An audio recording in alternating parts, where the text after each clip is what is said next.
Seperti yang semua orang ketahui, setiap individu pasti pernah mengalami permasalahan dalam kesehatan mental, baik itu pada kalangan dewasa maupun usia remaja, sehingga berdampak dalam proses berpikir mereka dan kemampuan mengambil sebuah keputusan. Akibatnya, timbullah berbagai masalah, diantaranya terpengaruhnya belajar, permasalahan keluarga, konsumsi obat terlarang, kriminalitas, bunuh diri, dan lain sebagainya. Dalam perspektif Islam, kesehatan jiwa merupakan proses memulihkan kondisi jiwa seseorang yang mengalami gangguan agar kembali optimal, sehingga dirinya dapat kembali sehat dalam segi mentalnya. Konsep kesehatan mental atau al-tib al-ruhani pertama kali diperkenalkan dunia kedokteran Islam oleh seorang dokter dari Persia yang bernama Abu Zaid Ahmed Ibnu Sal al-Balkhi.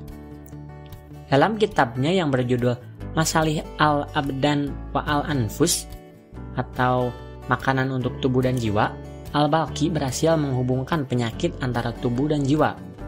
Beliau biasa menggunakan istilah al-tib ar-ruhani untuk menjelaskan kesehatan spiritual dan kesehatan psikologi. Sedangkan untuk kesehatan mental, dia kerap menggunakan istilah at-tib al-qalbu. Menurut Al-Balkhi, badan dan jiwa bisa sehat dan bisa pula sakit. Inilah yang disebut keseimbangan dan ketidakseimbangan. Ketidakseimbangan dalam tubuh dapat menyebabkan demam, sakit kepala, rasa sakit di badan. Sedangkan ketidakseimbangan dalam jiwa dapat menciptakan kemarahan, kegelisahan, kesedihan, dan gejala-gejala yang berhubungan dengan kejiwaan lainnya. Selain Al-Balkhi, peradaban Islam juga memiliki dokter kejiwaan yang bernama Ali Abnu Salaroban Al-Tabari. Lewat kitab Firdus Al-Hikmah yang ditulisnya pada abad ke-9 Masehi, dia telah mengembangkan psikoterapi untuk menyembuhkan pasien yang mengalami gangguan jiwa. Al-Tabari menekankan kuatnya hubungan antara psikologi dan kedokteran.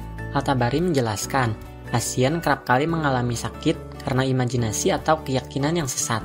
Untuk mengobatinya, kata Al-Tabari, dapat dilakukan melalui konseling bijak. Terapi ini bisa dilakukan oleh seorang dokter yang cerdas dan punya humor yang tinggi, dengan membangkitkan kembali kepercayaan diri dari pasiennya. Cendekiawan muslim lainnya yang ikut andil dalam menyumbangkan pemikirannya untuk pengobatan penyakit kejiwaan adalah Al-Farabi. Ilmuwan termasyhur ini secara khusus menulis risalah terkait psikologi sosial yang berhubungan dengan studi kesadaran. Ibnu Zur alias Avenzoar juga telah berhasil mengungkap penyakit syaraf secara akurat.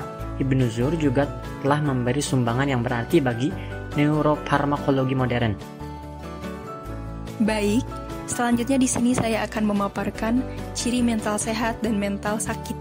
Yang pertama, mental sehat terhindar dari gangguan jiwa. Mental yang sehat merupakan mental yang terhindar baik dari gangguan mental maupun penyakit mental. Dalam hal ini, individu dengan mental yang sehat mampu hidup di alam nyata dan mampu mengatasi masalah yang dihadapinya. Yang kedua, mampu menyesuaikan diri. Penyesuaian diri atau self-adjustment merupakan proses dalam memperoleh atau pemenuhan kebutuhan sehingga individu mampu mengatasi stres, konflik, frustasi, serta masalah-masalah tertentu melalui alternatif cara-cara tertentu. Seseorang dapat dikatakan memiliki penyesuaian diri yang baik apabila ia mampu mengatasi kesulitan dan permasalahan yang dihadapinya secara wajar, tidak merugikan diri sendiri dan lingkungannya, dan sesuai dengan norma sosial dan agama. Yang ketiga, mampu memanfaatkan potensi secara maksimal.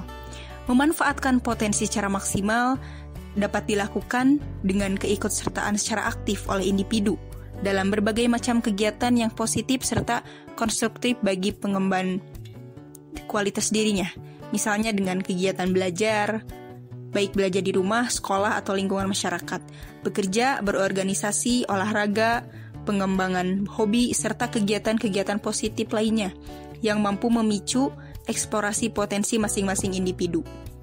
Nomor 4, mampu mencapai kebahagiaan pribadi dan orang lain. Maksudnya, pada segala aktivitas individu yang mencerminkan untuk mencapai kebahagiaan bersama. Individu dengan mental yang sehat menunjukkan perilaku atau respon terhadap situasi dalam memenuhi kebutuhannya dengan perilaku atau respon positif. Respon positif tersebut berdampak positif pula baik bagi dirinya sendiri maupun orang lain.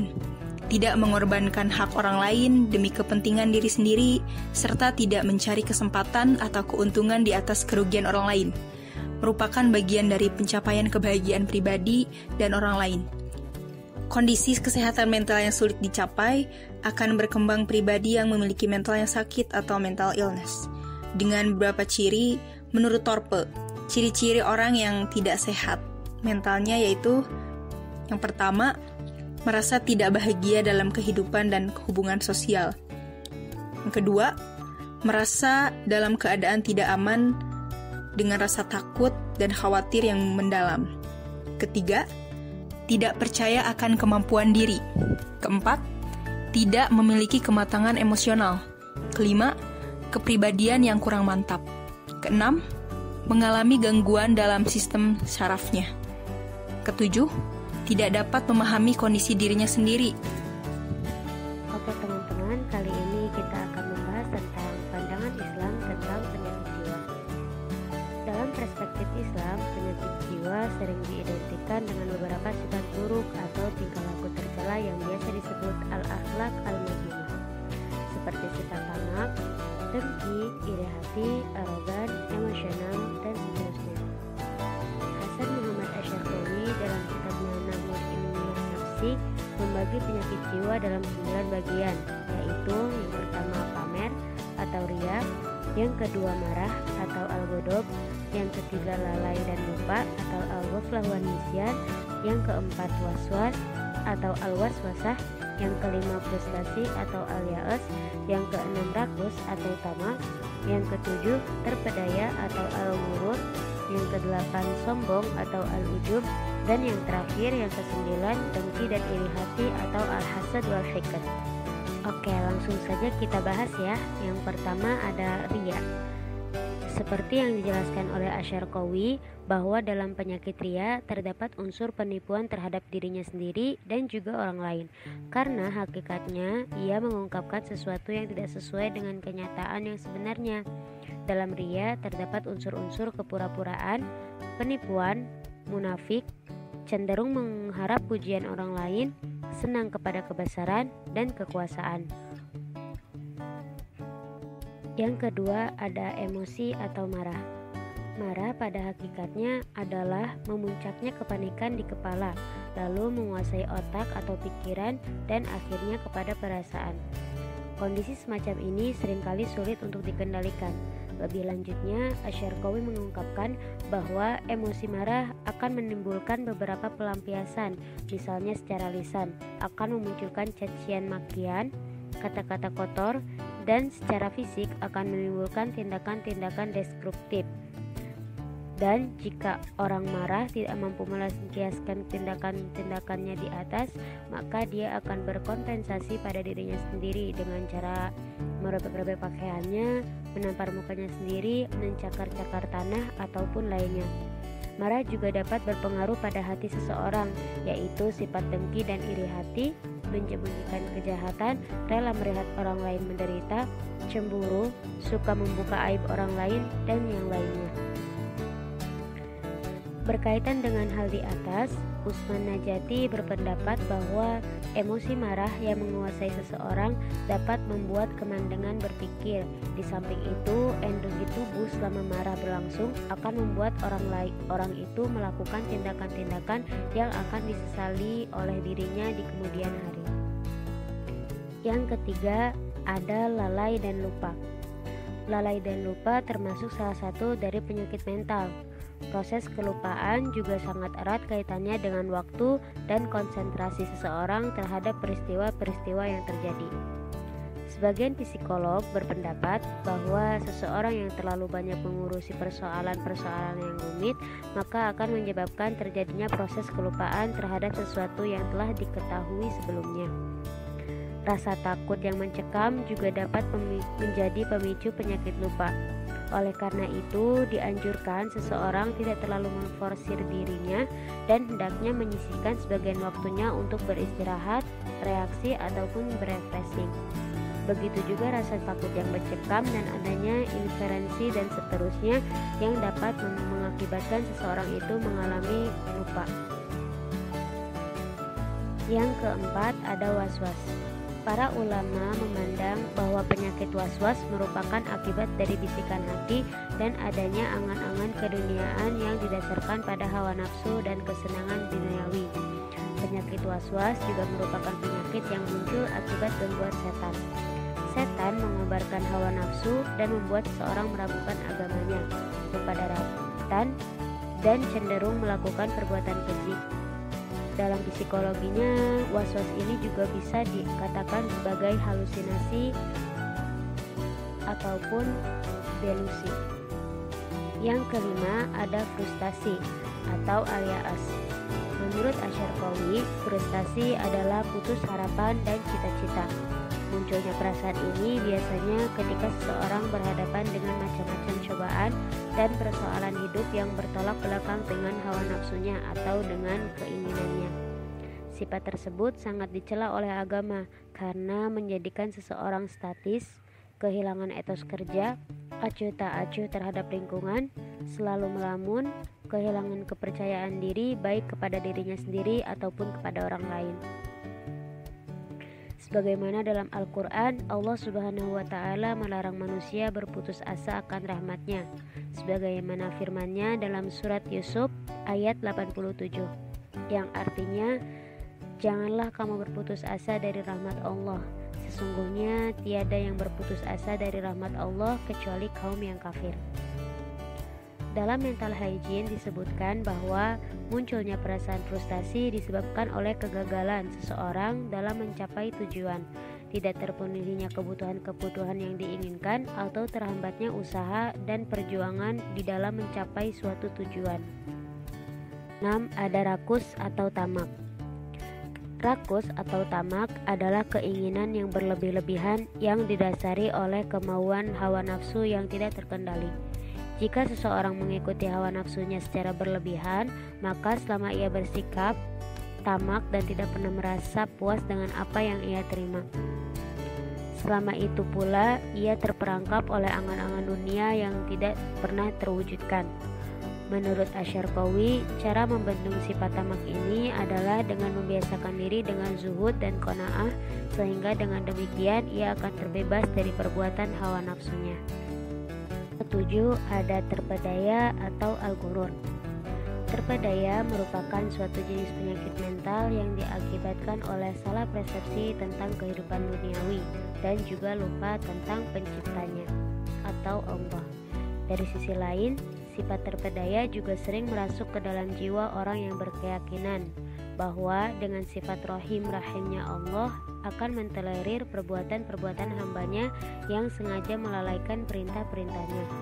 Dengan demikian, penderita penyakit ini cenderung selalu mengabaikan perintah-perintah Allah dengan tidak menyadari bahwa sesungguhnya ia terjebak dalam persepsi yang keliru. Yang kedelapan, ada rasa bangga diri atau ujub. Menurut Asyarqawi, ujub merupakan perasaan senang yang berlebihan.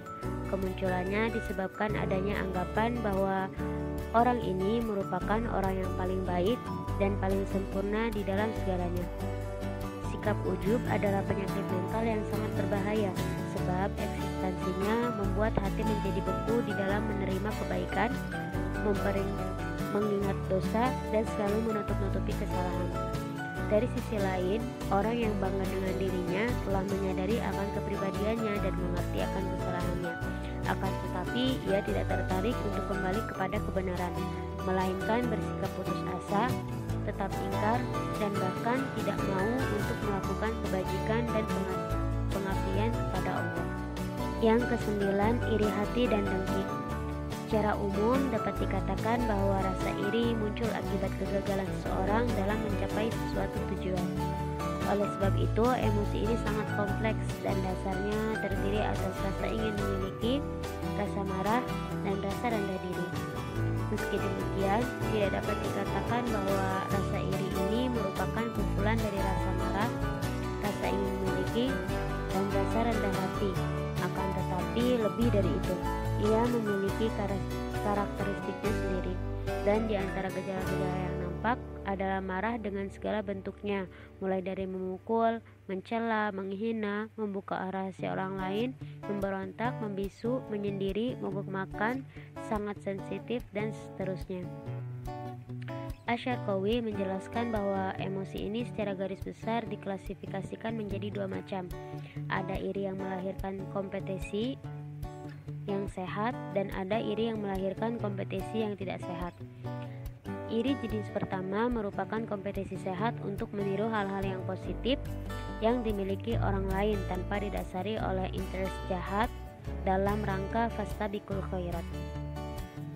Sementara iri dalam jenis kedua lebih didasari oleh rasa benci terhadap apa-apa yang dimiliki oleh orang lain, baik yang berkaitan dengan materi maupun yang berhubungan dengan jabatan ataupun kedudukan. Iri dalam kategori ini menurut Asy-Syarqawi cenderung memunculkan sikap antipati dan bahkan melahirkan sikap permusuhan terhadap orang lain. Kemunculannya lebih disebabkan oleh rasa sombong, bangga, ria, dan rasa takut kehilangan kedudukan.